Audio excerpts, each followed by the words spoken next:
que nos permiten a veces guiar nuestro actuar político. Yo, igual que Lenin, igual que mi amiga Arish, yo estoy convencido que los revolucionarios tienen que ser hombres capaces de sentir el dolor más mínimo que tiene una persona, que sean capaces de dar desde la vida por una causa hasta un pedazo de pan a una persona, porque yo creo que al final es precisamente el complemento de todos esos detalles lo que te va encaminando a realmente completar la misión política, ¿no? O sea, creo que tampoco todo tiene que ver con este carácter de solemnidad que tratamos de darle a las cosas continuamente. Hemos caído mucho, si te das cuenta, en la solemnidad de las cosas y hemos dejado de lado este sentimiento que también es muy válido. O sea, mira, yo una cosa que les digo a mis compañeros es que nadie está obligado a ser revolucionario. Yo creo que existen ciertas condiciones humanas que nos hacen ser revolucionarios por naturaleza, ¿no?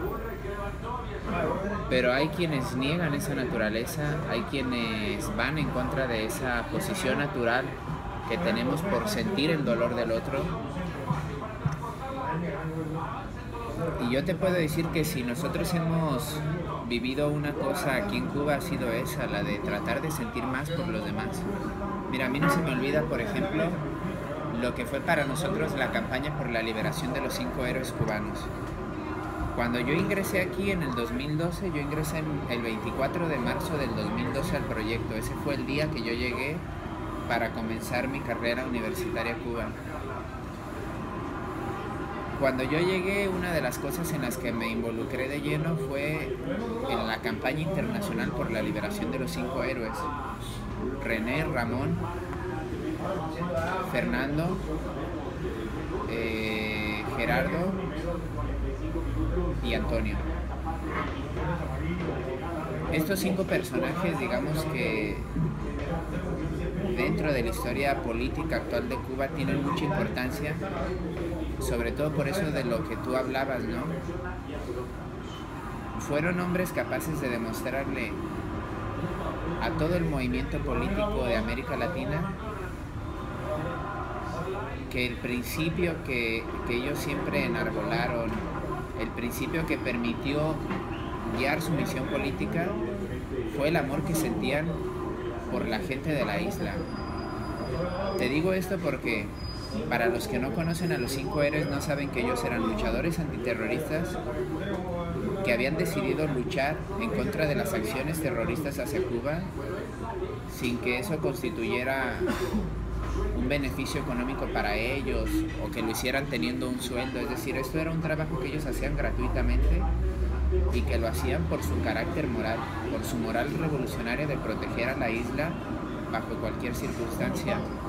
Ellos tienen historias muy interesantes, desde aspectos de su propio desarrollo profesional, pasando muchos de ellos por ser combatientes internacionalistas, como lo son un montón de cubanos,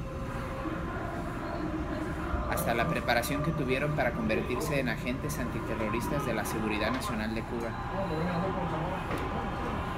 A mí me tocó conocer a René González, que fue el primero que liberaron. ¿Ah, sí? En aquel entonces, cuando a él lo liberaron, yo era presidente del Club Martiano por la Liberación de los 5. Y te digo esto porque la doctrina martiana,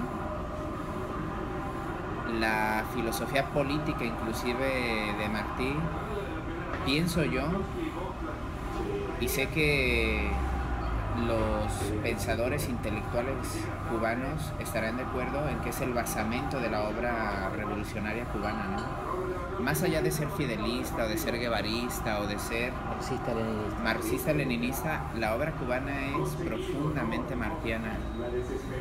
Y eso tiene una razón con un tremendo peso histórico, con una tremenda enseñanza política. Primero porque Martí, digamos como fin, no tenía el de la construcción de una patria socialista. Él, igual que los grandes libertadores independentistas de nuestra América, tenía en primer lugar el sueño de la creación de repúblicas libres, ¿no? Libres de las injerencias exteriores. Ese era también el deseo de Martí. Pero conforme tú vas entendiendo un poco el proceso de maduración política de Martí, te das cuenta de que siempre tuvo una característica como sujeto político, y era la de sentir. Un hombre al que la situación del pueblo cubano, de los mestizos, de los criollos, de la negritud cubana, es decir, él comenzó a entrar en un campo de la política y de explicar una serie de fenómenos en la sociedad cubana que los que lo habían antecedido no lo habían hecho, pero tampoco lo habían hecho con sus formas. Martí es por excelencia uno de los pensadores